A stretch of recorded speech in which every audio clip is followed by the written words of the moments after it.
Welcome to Yonkers. It's wonderful to have you with us today for a fantastic event that we will be sharing with author Julia Alvarez. I have a feeling many of you are sharing this day with us from home. Now, maybe normally you might have been at your schools, at work, at our offices, at a graduation ceremony, something like that. If you're a student, maybe you would have been at lunch right now in the cafeteria or out at recess, but we know these are not really normal times. Even if we can't do things that are exactly the way we would like to have or used to do, we can still have a lot of fun. And we are all still learning, we are all still growing, and we are all still sharing great things together. While we would have loved to have this author with us in person, today, we are very thrilled to have her with us while we are still all in our own homes, and she is in her home live from Vermont. So hello, Julia, it's great to have you with us today. Hello, it's nice to be with all of you, and a little strange not to be all together, but anyhow, as readers, we all know that how to be together apart, because that's what reading is all about. So thank you. We're thrilled that you're here. Before we get started, I am just going to mention a couple of quick things that this day is brought to us by the Foundation for the Yonkers Public Library, Yonkers Public Schools, and the library itself. Now, the foundation is really just a bunch of volunteers. We love doing things for the library because we know how important it is for the city. If you're a student or a teacher or a parent or just someone who lives in Yonkers, you probably know that we have 3 branches all around the city. And you know that we've been offering free programming throughout the shutdown.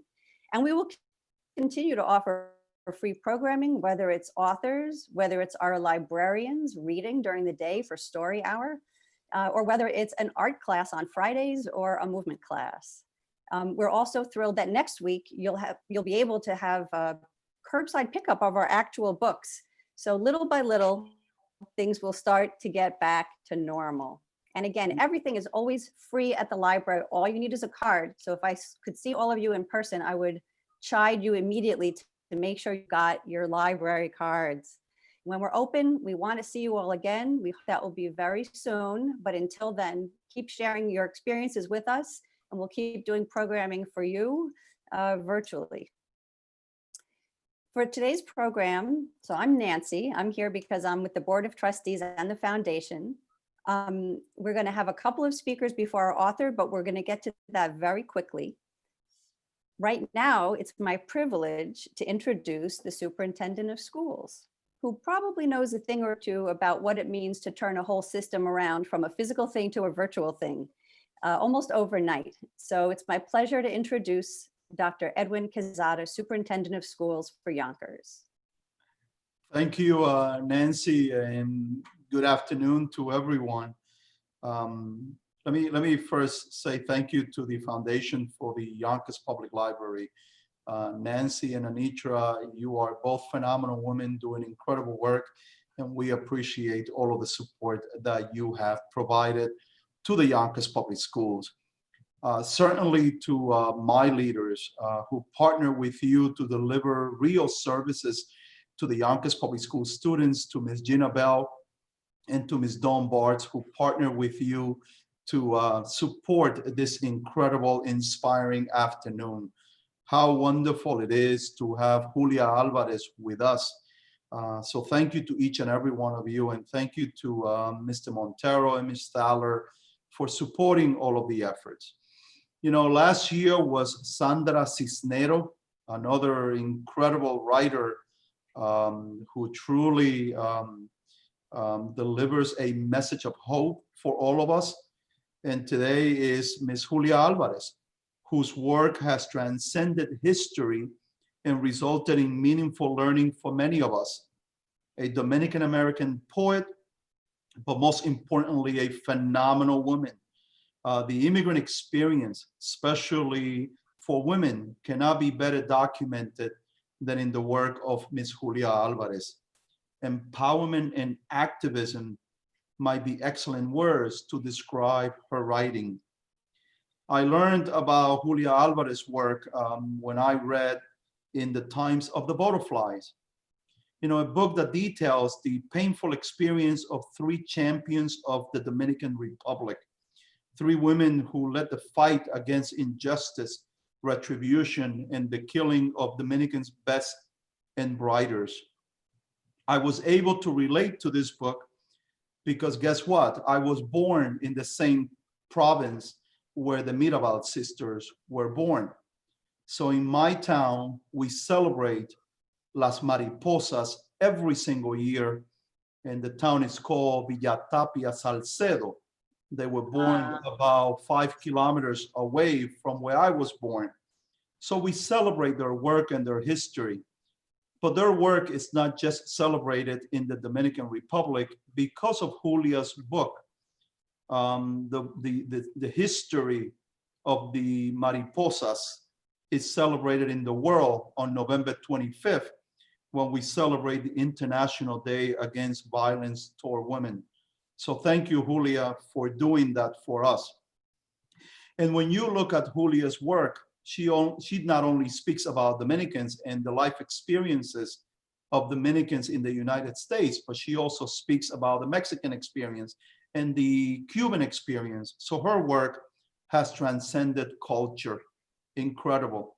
And if you take a moment and you go to page 330 of her book In Times of the Butterflies, in a letter, a note from the author, Julia writes the following: "My hope lies in the power of story, which I also term butterfly power.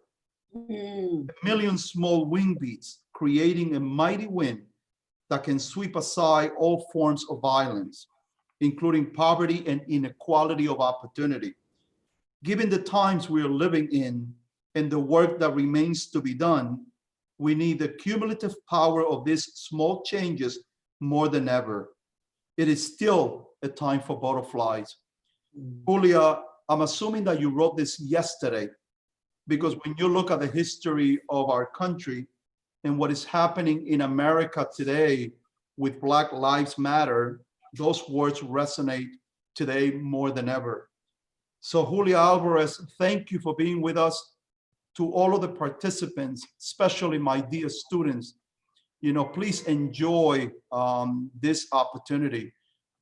They don't come often. And it is my sincere hope that all my students will get to return to sender, or Before We Were Free, which are part of the work of Julia Alvarez. And finally, to my young people, please do not forget to read The Secret of Footprints. I read it last night, and I read it to my 25 and 22-year-old children so that they can also learn about La Ciguapa in the Dominican Republic. So Julia, I am inspired. Thank you. And to all the participants, please do not forget that these events are possible by you donating to the Foundation for the Yonkers Public Library. Let us continue to support the foundation so that we can continue to see authors the caliber of Ms. Julia Alvarez. Thank you for this opportunity. Thank you. Thank you so much, Dr. Quezada. And now let me introduce Anitra, who is a past president of the Board of Trustees of the Yonkers Public Library and current vice president and a founder of the foundation.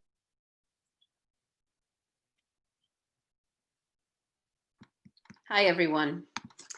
It's my pleasure to be introducing Julia Alvarez. As a young adult, after graduating college, I discovered Julia Alvarez. Ms. Alvarez was the first Latina author whose books I read. Reading her work was like opening a door to a world of literature I didn't know existed, Latin culture in writing. It was familiar and personal. Now, Julia has written novels, nonfiction, essays, and poems, but I began with some of her early novels. First, there was In the Time of the Butterflies, and then How the Garcia Girls Lost Their Accents, followed by Before We Were Free, which led me to Yo. These are my that I have kept on my bookshelf for about 20 years because they have been that important to me. You might be thinking to yourself, 20 years, that's so long ago. While I would argue with you about that, instead, I will note the timeless beauty of Miss Alvarez's work. Many of you have read one of these books with your teacher this school year. Her characters and themes are rich. Memories of home for some, the struggles of starting fresh in a new place for others, bravery in challenging times for others still. She paints pictures with her words of family, of conflict, of diverse culture, of what it's like to grow up. Her talents as a writer have earned her many awards, including the Hispanic Heritage Award and a National Medal of the Arts from President Obama himself. Today, we open a new door, as Julia talks about her latest book for young readers, Already a Butterfly, a meditation story, a tale that explores self-confidence and mindfulness through its main character, Mari.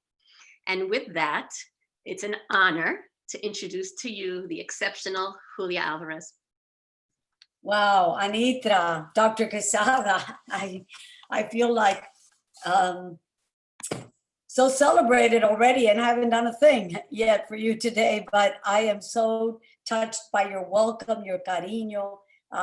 It's so much a part of our culture, and it makes me feel like I'm with you even though I'm apart. So I'm just very happy to be here. I want to thank everybody, and I'm afraid I'm going to leave somebody out. So I'm just going to say ditto, ditto, Dr. Quesada, and on all the thank yous you issued, and especially my hosts and all of you students who've shown up to be with me today, your teachers, your librarians, your staff.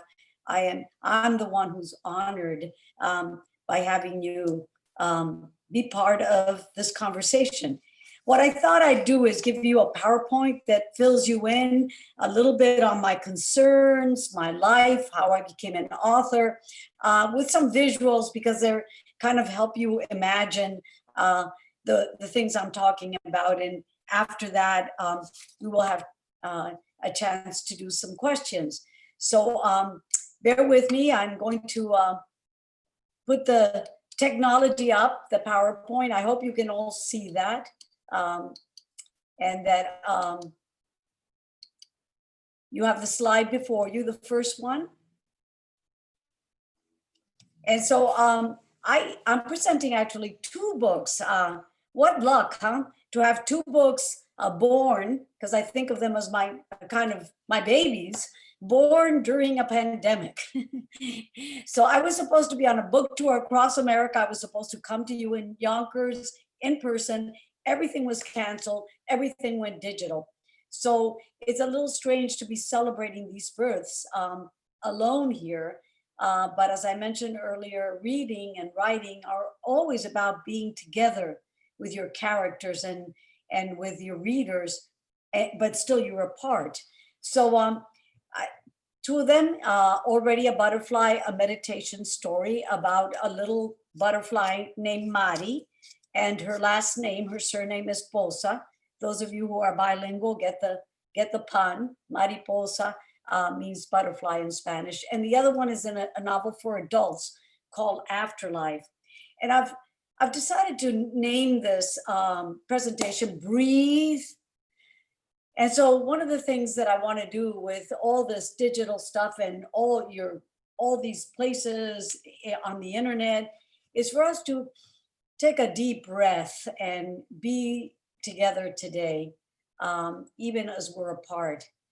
To remember that your breath is the most present thing about you, because it happens right now and right now and right now. So it's a very good centering thing to do, to breathe. And of course, we've been hearing a lot about breathe today, these days. We've heard about people that feel like whole populations of color and communities of color who can't breathe. So as we breathe, part of it is to remember that others don't in metaphorically and sometimes literally are not breathing. So this presentation is dedicated to George Floyd and all those who have suffered violence, all those communities of color that are grieving, all of us who are grieving, who feel with them, for those who cannot breathe. So already a butterfly is about, in a sense, learning to be present and to breathe. Mari, even though she can breathe, she's not really breathing and knowing that she is a butterfly. So this is very much a meditation story in the sense that it sort of tells us through a story form how you can become more yourself or more who you already are, because she is already a butterfly, but she doesn't feel like one. But to talk about my beginnings as an author, this is the only picture I have from 1950 when I was born in Nueva York. This is newborn me with my mommy. And I was actually born in Nueva York. My parents Dominican, they were homesick. They decided to go back to the DR when I was 1 month old. So we went back to the DR. And those of you that might be not very sure where that is, you can see right down there, sharing the island with Haiti, Santo Domingo, Dominican Republic.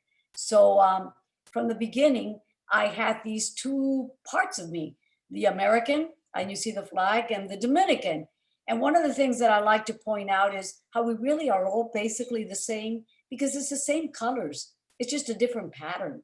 So these two nationalities, these two allegiances were inside of me. I didn't have to choose, they were there. People asked, what was it like in the Dominican Republic? It was beautiful. Of course, it's a tropical island. And I had a huge familia. My papi, my father, was the youngest of 25 kids. The first wife had 10 with my grandfather. Then she died, amazingly, not in childbirth. And then with his second wife, he had 15. My father was the youngest of them all. So I grew up in a village of relatives. I mean, the extended family was huge. And I had so many tias and tios. I had my abuelos, madrinas, padrinos, older cousins. So it was like growing up with this loving family around me. And boy, did they tell stories. They were great storytellers. And this is a picture of me. Only time I was chubby and blonde. And people say, what's your childhood like? I said, all I know is there was always a hand to hold. You just put up your hand and somebody would hold it. And there was always someone willing and ready to tell you a story. It was a storytelling culture, not a reading culture, but an oral culture.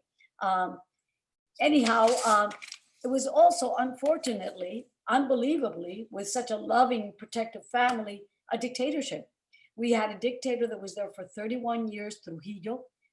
It was very bloody dictatorship. People, members of that family, of that extended family I spoke of, disappeared. If you protested, you would be the next one picked up by the secret police. So everybody lived in fear. Then these three women who were part of there were four sisters, but three of them started a movement to remove the dictator, the Mirabar sisters. Dr. Quesada spoke about them and where they're from in Salcedo. That's so wonderful that he was born near them. They are the heroines who banded together, brave women, and started the underground with their husbands. And they were known, everybody had a code name as Las Mariposas, the butterflies, and they wanted to free the country. My father joined that dictatorship, that underground movement against the dictatorship, and his little nucleus were arrested, and only two of them escaped, and one of them was Papi. So in a hurry, we had to escape the country, and we came to Nueva York. It was 1960.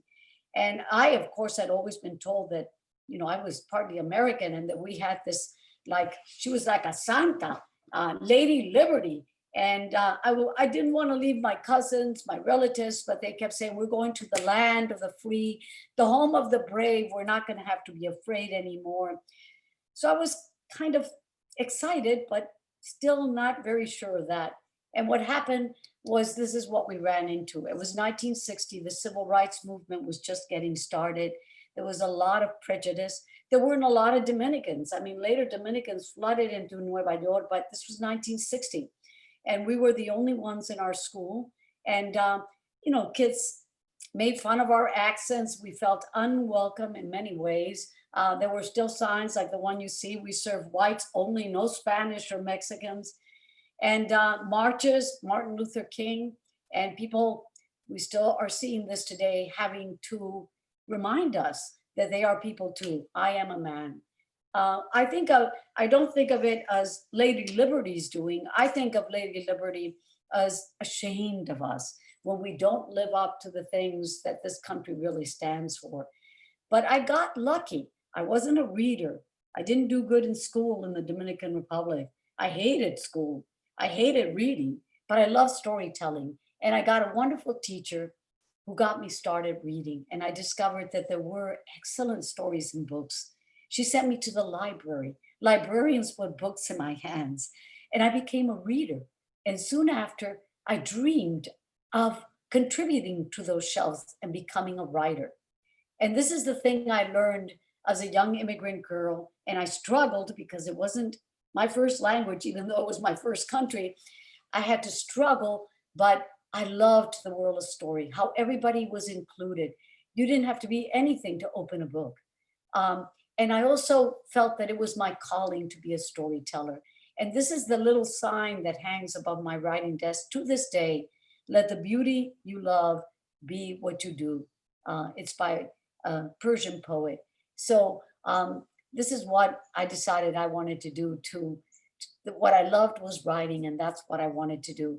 So I started writing about my family at first. Here's me, I was one of 4 girls. And here we are with Papi. And so my first book was about immigrant family of girls and how they became acclimated to the United States.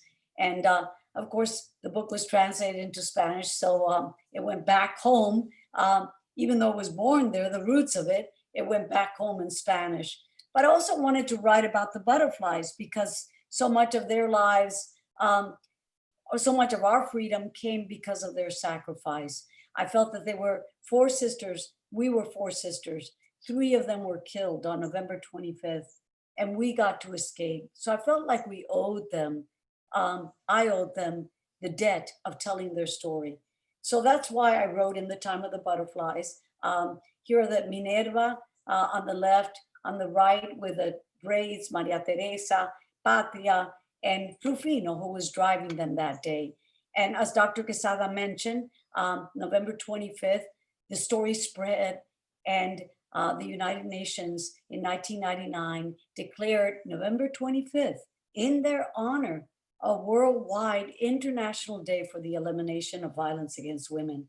So those little butterflies from a small island, a lot of people hadn't heard about, flew far.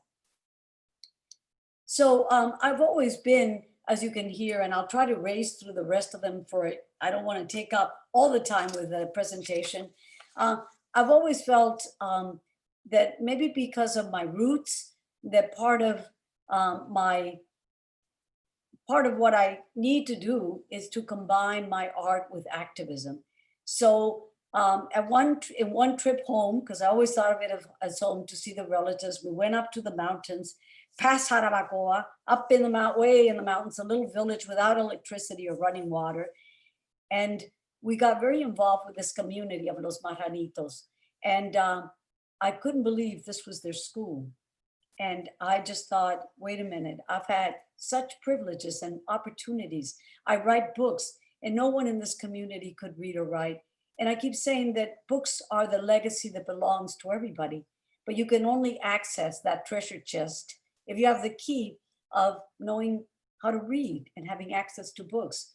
So my husband, who loves farming from his Nebraska roots, started a farming project in the community, and Julia decided that she would start a school there. And this is an exciting part of that development because we also started the first library, public library in Los Marranitos. So this is kids coming once the school got going. We had a community of readers, so exciting. and exciting when they themselves were writing their own little books that we put on the shelf. So that was an aspect of of returning home and connecting with my birth community, birth country. Another thing that happened is, believe it or not, books can have amazing power. An American woman read In the Time of the Butterflies, and she decided she wanted to start an organization in the Dominican Republic that helps young, impoverished girls to get an education, to complete high school, to get a college education. And it's called the Mariposa Foundation. So I'm on the board there, and I've been back many, many times to work with them. And that's where the impetus for Already a Butterfly got started. I noticed these girls were full of new ideas and wonderful education they were getting. And they were so excited. And I thought that they needed a way to focus, to stay grounded, to not lose themselves and lose their way. Because they didn't come from traditions that would enable them to have certain skills of focus and discipline. This is me reading and Already a Butterfly to them when it was just a draft. I love their logo. Their logo is Yo soy la fuerza más potente para cambiar el mundo. I am the world's most powerful force for change. And boy, are we seeing that young people got it. So here it is, the Mariposas decided that they would institute as one of their courses, they would institute meditation. So here are different events, and one little girl, because they also teach, volunteers came down and taught them to surf. And one of them even decided to meditate on her surfboard. So Already a Butterflies came from those roots. I just quickly go through these. You don't have to go to the Dominican Republic to volunteer. You don't have to leave home. This is my work with a Mexican migrant undocumented community in Vermont. Many of them have come here to do the milking on the farms. And Vermont is not very diverse. Not many people know Spanish. So Julia is often called to translate. And that's how I became connected to this Mexican community in Vermont. And Afterlife came from that volunteerism. And the book is dedicated to my beloved Maori. And here she is trying to meditate, whom I lost 5 years ago. And there is the book that in part deals with the Mexican community in Vermont, and also with sisters and with losing a sister. So we are now in our own challenging times. We talked about a dictatorship and needing butterflies to liberate and to remind us of our freedom. And we needed the power. And by butterfly, I don't mean just something pretty and frilly. I mean, butterflies have traditionally been the symbol since Greek times and Greek mythology of the spirit, of the soul, of courage, of the better angels of our nature. And one of the things that I feel has happened during this pandemic is that I go around and I photograph butterfly moments. Instead of all the devastation, or in addition to that, I want to see the beauty that we're also capable of, how we're taking care of each other, how we're thanking each other. So these are little moments that I've captured, butterfly moments in the midst of this pandemic. This is on my road, little signs. The kids here in Vermont are doing something called friendship rocks. They paint these little rocks and leave them in little places so that when you walk by, you feel you get this little message. In our own house, every night, I've promised our community, while the pandemic lasts, while we are fighting for freedom and elimination of violence against all people, I will light my butterfly that is at my window every night. So that's the butterfly. If you need to find me, I always say, just follow the light and you'll get here. We're seeing amazing young people, you people, really inspiring, at least me, and leading us in ways that are so courageous. I feel like the mariposas are back 100-fold, and there are butterfly moments. This painted on the street Black Lives Matter, this embrace of a policeman and a protester. I think these moments are powerful and remind us of the butterflies, las mariposas. And we have to remember to forever keep in our hearts those we lost, from whether it's the Mirabar sisters, George Floyd, any number of others, and to breathe in their honor and to stay centered and focused and loving each other and building community. So I love this last slide because for me, oh, there's one more. Here I am with my buddy, Lady Liberty, and I love the pen and the butterfly, which for me combine my two symbols, wanting to be an artist who is also an activist. So I end with the last picture from Already a Butterfly and asking you to consider a meditation pledge, a way to stay centered during these disturbing and difficult times for us, a way to stay centered, to every day make this pledge for 8 minutes and 46 seconds, which are the time that happened, that George Floyd could not breathe, that he was asking for breath, that we, in his honor, and also to remember our courage, our souls, our butterflies, to remember to breathe in and breathe out, breathe in and breathe out, and make that pledge.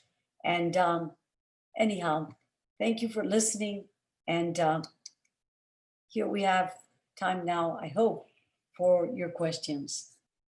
Thank you. Thank you so much. That was a beautiful presentation, and for us, it's also thrilling just to hear your thoughts on this whole range of important themes today. I'm wondering if before we have several questions from students and throughout the Yonkers school system, and we're going to get to them. But could you just show us or tell us a little bit more about those beautiful illustrations that are in the book? And is this the first time you've worked with an illustrator? Oh my goodness! Thank you.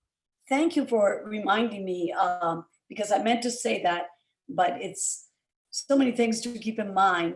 The illustrations are done by a wonderful artist from our neighbor island, Raúl Colón, and he has won many prizes as an illustrator, and also a beautiful book that he has written several, as well as illustrated, called Imagine.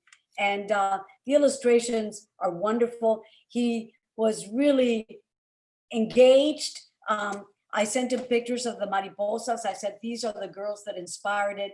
I want a mariposa that looks like them, not, a little blonde, blue-eyed princess. Nothing wrong with that coloring, but I wanted to reflect the kids that inspired it, the girls that inspired it. So it's a beautiful picture book. Just visually enchanting. I feel like just looking at it is a meditation. So yes, it was a beautiful collaboration between Vecino, a Puerto Rican American, and myself. That's wonderful. And I hope kids get a chance to see it. The book will be out and easier to get in the next couple of weeks. I think we're one of the first events that you have talking about it, which is thrilling for us too. So let me ask some questions from your school students. Let me see what we're going to start with. We have a question from Julio from school 22. He is in 5th grade, and he would like to know, when you visit the DR, where is your favorite place to go? And what are your favorite things to do? Oh my goodness. I love so many places there. I have to say first, because of our project, which we started in 1997, and because now I'm the madrina of many of the kids in that village, I have to say Los Marranitos is a special place. Los Marranitos, if you go to Jarabacoa and then you keep climbing towards Pico Duarte, it is a little village on that road. So I love the mountains. I know in a tropical island, everybody goes to the beach, but I also love the mountains. They're called the Dominican Alps. Both my parents are from Santiago. So I love to go there because I have many of those cousins who live in the Santiago area. I love that. I have a whole contingent that also lives in La Capital, but I'm a campo girl. I like the countryside. I love Cabarete, which is where the Mariposa Foundation is based. So I love going there, and that's right by the ocean. Every year, a group of us, we started a movement called Border of Lights. And every year for the anniversary of the Haitian massacre, we go to the Jabón and we mass at the border. And for the night that commemorates the massacre, we light the border from both sides, Haitians, Dominicans, and pledge to have peace between our two countries. So I love that area too. I love the food. I love merengue. I love the smells, the sights, the sounds. I love my people, their cariño, their empathy. Do you have another half hour? Well, you'll So have to Julio- come back So one Julio, year my- when we can have. So Julio, you're my tocayo, because I'm Julia. So thank you for your question. You'll have to come back and join us a year where we can have food and music and, Yes. and we'll do this together. So we have a question from Gabrielle from Montessori 27, who is in 6th grade, who wants to know where you prefer to write and if you write every day and how long it takes you to write a book. Oh, that's a good question. I do try to write every day. That's my big advice to my students. If you want to be a writer, try to write every day. Sometimes, like today, because I'm with you, I couldn't spend a day, full day writing, but I keep a journal. I fill them up. I have tons of them. And so even if I'm not working on a book, I can write out thoughts, descriptions, and it's a way to keep in practice. The way to think about it is if you're a dancer or if you play a sport, anything you do, you have to practice it in order to keep agile at it, in order to get better at it. And writing is the same way. No matter how many years you've been writing, you can lose your agility and your easy, no, it's not easy, hard, but your ease at doing it if you stop practicing. So I try to practice and write every day. I have a quiet room downstairs. And when I close the door, I know there's no phone there. I try not to go online and just focus on the writing. How long does it take me? Sometimes that Afterlife, that's the first book I've published for adults in 15 years. Sometimes a book takes longer, sometimes it takes shorter. Already a Butterfly probably took me going back and forth because I wrote it and then when I went back to the DR, I read it to the girls and they had suggestions. That took me about 1.5 years, even though it's not that many words. Sometimes that makes it harder. So every book has its own schedule and time that it needs to really come together.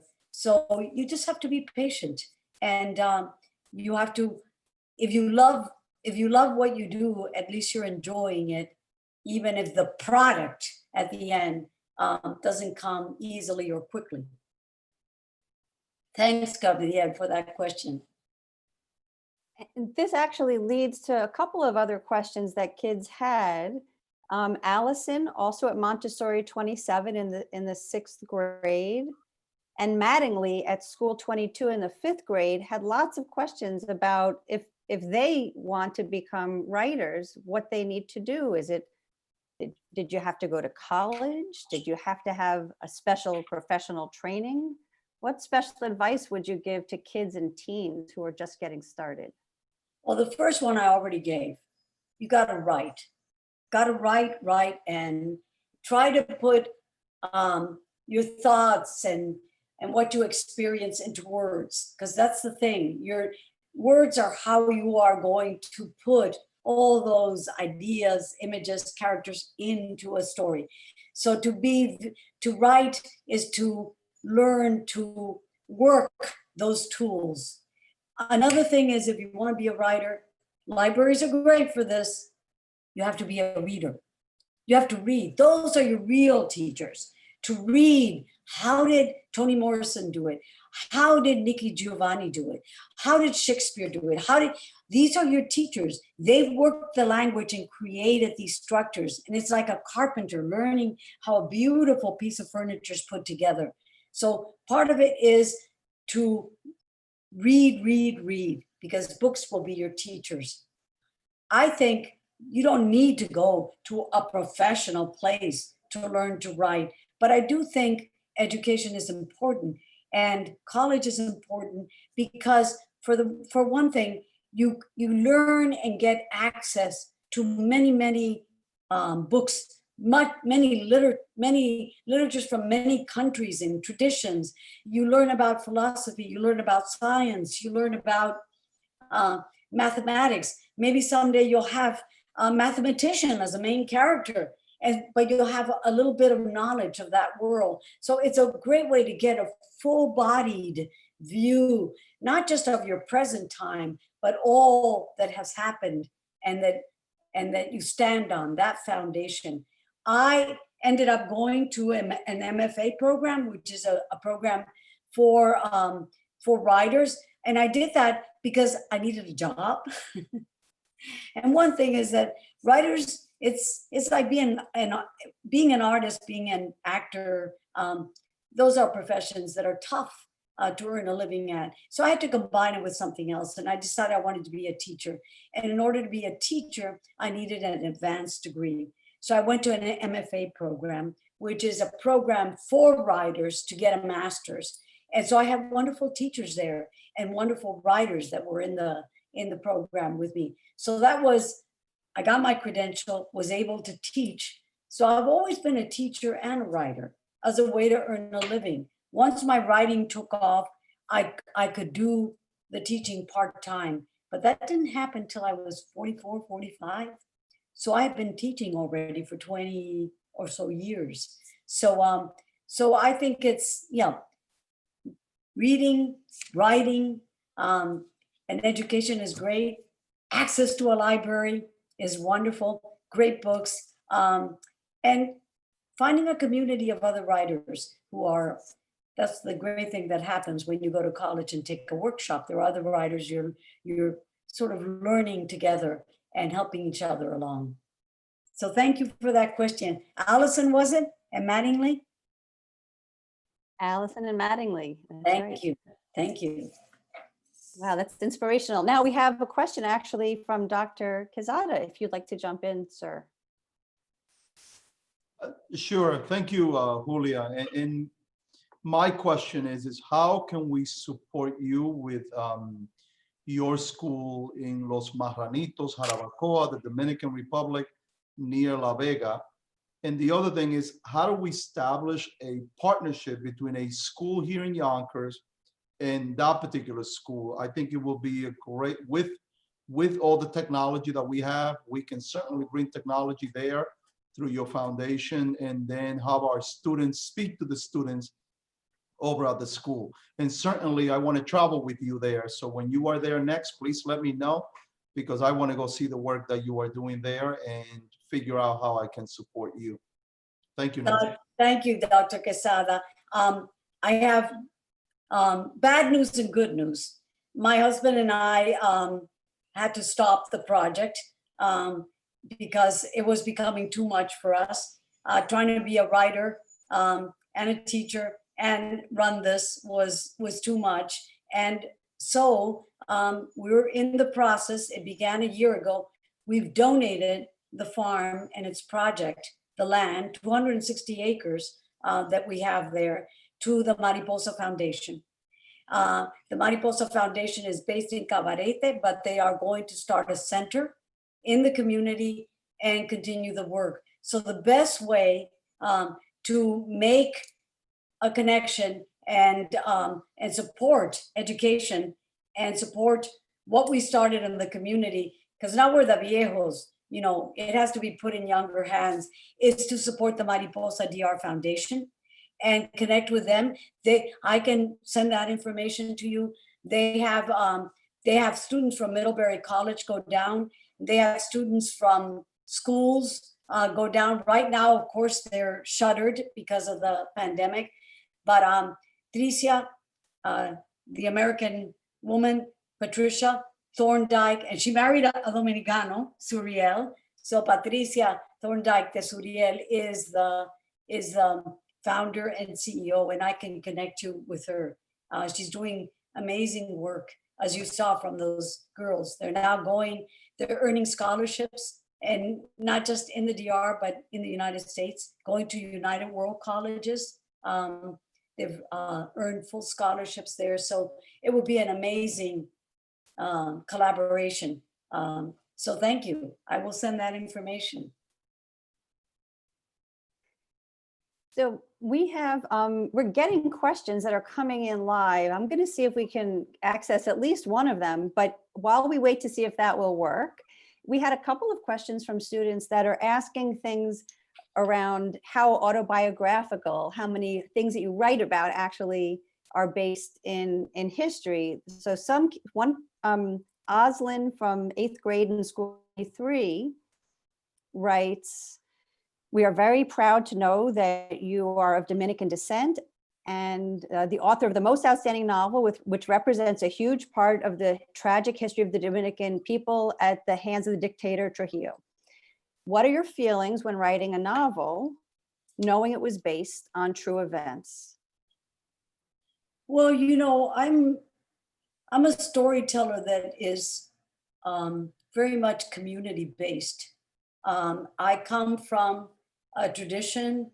I think of it as my tribe.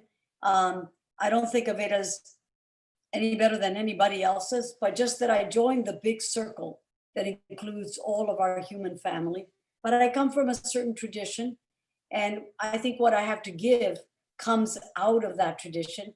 I can't write about being a Protestant who has roots in the Mayflower and lives in Connecticut. I'm not saying, you know, anything wrong with Protestant, but I mean, that's not my tradition. And so, and there's wonderful storytellers from that tradition.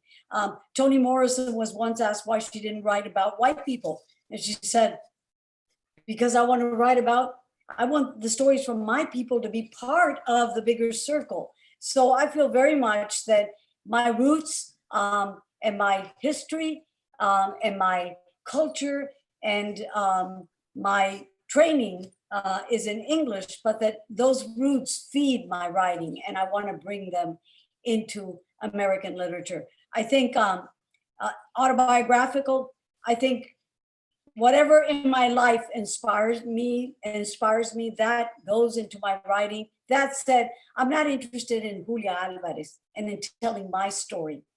But Julia Alvarez is the only thing I have as the person out in the world to bring me material. So I can write about the Middle Arts, or I can write about Antonia in Afterlife, or I can write about Mari in Already a Butterfly. So she's my tool. So it's autobiographical in the sense that she brings me the material, but it's not because I only want to tell my story as Julia Alvarez. Also, but I will ask, so this is now Jordan from school 22 in the 5th grade wants to know, and actually a lot of the students in the schools, I think this year, have read Tia Lola. He wants to know if you have a brother like Miguel. I don't. I do not have a brother. I'm an all-girl family. But I do have nephews, and I was thinking very much about a nephew of mine when I was writing the Tia Lola stories, because he was going, he's Dominican, and I mean, his parents came to the United States, my sister, and his father's Cuban, and he was going through a hard time when his parents divorced. And so I wanted to write about a family that's divorcing, and I wanted to show how kids, it's not just that we have perfect, people always say, oh, Latinos have these beautiful familias, they're so loyal and wonderful and warm. That's true, but it's also complicated like any other group of people. And so I wanted to show what those challenges might be. And I wanted to show different layers of immigration. There's Lola, who's just like fresh arrived and very Dominican. And then there's her niece, who is a hybrid, as I would be called, Dominican American. And then there's the kids, you know, like Miguel and his little sister. They're like American kids. They have problems with Spanish. And so I wanted to show all the different, you know, we talk about diversity as a bigger culture, but we have diversity within our communities too.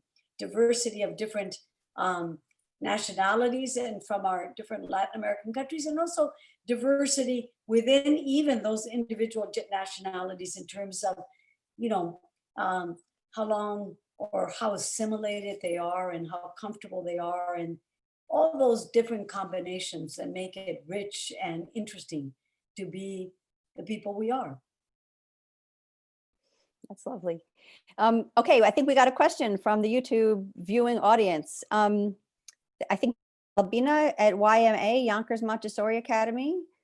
Oh, I think this is a trick question, but she wants to know what your favorite book that you have written. Which is your favorite book? Why is it a If you trick have one. question? Do you have a favorite? You know what? I don't know. I don't You know. prefer one child? Abina, yeah, exactly. Abina, I don't know if you have siblings. And I don't know if you were like my sisters and myself, that we would always ask Mommy and Papi, who's your favorite? And guess what they always said? You're all our favorites, right? Because you don't want to get into trouble with anybody, right? That said, mommies can identify with this, that sometimes certain kids are easier for you because of the kind of person you are as a parent, and others are harder. Some kids are very emotional. Other kids are like, no problem. So, you know, that's true with books. Some are a little harder or trickier, and some are, and you remember all that, but you love them all because you labored over them. They don't get born unless you love them. They don't get made unless you love them. But there is an answer to that question, Abina. The truth is, the book I love the best is the one I'm now struggling to write. The book I'm writing, because that's the one that needs my love now. Once you're done with a book, it goes out in the world and it belongs to you. It's for my readers to love them and take them in. And I have to trust and hope that it will find all these different homes, loving homes. But the one that's still not going to be out there and born unless I work on it is the one that needs me now. So that's the one that I can say I love the most for now. That's lovely. And so tell me, we had one last question, I think, from one of the students. And then we'll share a little bit more about what you'll be joining us for this evening. The question is, where did it go? Oh, from Elizabeth in the 4th grade from school 23. What was the name? You cut up. Elizabeth, Okay. grade 4, school 20, wants to know what it was like to receive the medal and to meet the Obamas. Oh my goodness. I could cry all over again. It was, first of all, when I got a call, I get a call out of the blue one afternoon. It says, this is the White House calling. And I thought, which of my friends is giving me, you know, a joke? I said, oh, come on, who is this? And it was the White House. It wasn't Obama. It was, yeah, of course, it wasn't Obama. He had other better things to do. But when I got that call and I went down there, I remembered all those years I struggled. My first novel, Garcia Girls, wasn't published till I was 41. And I had already been writing for 25 years. It was back in those pre-multicultural days where people like me didn't belong on the shelf of American literature. So to finally feel that I was welcome by the President of the United States, welcomed into American literature, was so thrilling, just so thrilling. And the thing that was there was kind of wrenching is that both my parents had died, and I kept wishing they were there in the front row because they sacrificed when we came. We had to start over. Papi at first couldn't get his license again as a doctor. Mommy, we all were struggling. They worked so hard to give us an education. And when this happened, I felt like this was for them. It would have been so thrilling for them. But I feel like they know. And one last story before I stop. This is not from our Dominican tradition, but it's a Native American tale. And it's about how we get to be who we are. And it's about a woman that all her life she's reaching, trying to touch the stars, reaching.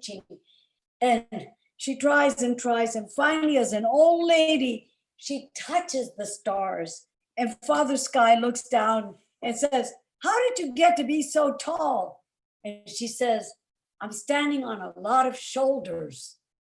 So all these people, from my mommy and papi, from those tios and tias, abuelos, abuelas, madrinas, padrinos, cousins that told me stories, my teachers, wonderful librarians that took this little immigrant 10-year-old and put books that we couldn't afford into my hands. All of them are shoulders. And so I never think that I got there by myself. So thank you to all of you also for being readers that keep letting me be able to stand on your shoulders and continue to do my work. I wish we were all in person to applaud this beautiful talk you have shared with us today. We're all applauding you here. Oh, thank you. This was absolutely a beautiful, beautiful way to spend the day. And thank you so much for having me with you. I'm going to mention very briefly before people sign off, if that's okay, a couple of last thoughts about what's happening for the rest of the day. So first of all, we're going to take a minute to thank everyone at Yonkers Public Schools for making this happen. I won't read the list, but thank you, thank you. We want to thank the schools that have participated and Gina Bell for finding a way to reach everyone and pull in students and teachers who are there with us today and who will see this later. Wow. We want to thank everybody at the Yonkers Public Library, including Director Jesse Montero and Deputy Director Susan Thaler and everyone else, Carlos and James, who managed all the technology for this wonderful call, and many of the librarians on the right side, some of whom you will meet tonight. I'll tell you about that in a minute. And we want to remind you that Ms. Alvarez has just published not one, but two brand new books. Already a Butterfly you heard a lot about today. There's also a new work of fiction called Afterlife. And for the grown-ups on the call who might like to learn a little bit more about this, the foundation is going to be thrilled to welcome her back just this evening. So tonight, there's a free event. All you need to do is register and you can join us. You'll be on a Zoom platform with us. And Ms. Alvarez will be talking about this new book called Afterlife. For those who would like an autographed copy, there's a way to do that and come onto the foundation's website for those details. But the really important thing is that we may have a little extra time with her. If you'd like to join us, register at the foundation website right here, foundationforypl.org. And all funds raised are supporting what the library does, in particular, in this case, getting books to the homebound, which, as we can imagine, in this time of shutdown is a big deal. So, Ms. Alvarez, I don't know if you have any closing thoughts, but this will be the end of our program. Very emotional to be with all of you and to feel so welcomed, and only sorry that both the young people that ask questions, and I thank you for them, that I wasn't able to see you. And I hope that we'll get a chance to meet, as we're now saying, in real time. And remember, if you can, make that meditation pledge, because it's a way to also to help yourself to stay focused, to remember to breathe, and to celebrate all the butterflies, all the people of courage, all the shoulders that we're all standing on. And so thank you. And I'll see you all tonight.